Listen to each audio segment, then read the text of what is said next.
guys આ છે આપણો પહેલો વ્લોગ અને આપણે આવી ચૂક્યા છે આપણી નદી પાસે ખેતરમાં છે આ નદી છે જે આપણા ખેતરમાંથી નીકળી છે અને આ બીજી નદી આ બે નદીઓ ભેગી થાય છે અને આ પાછલો ભાગ છે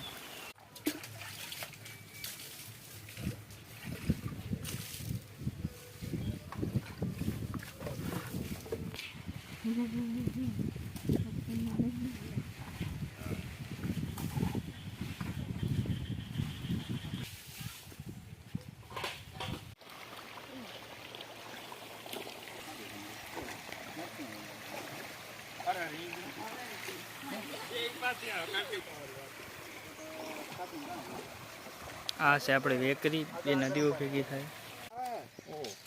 જય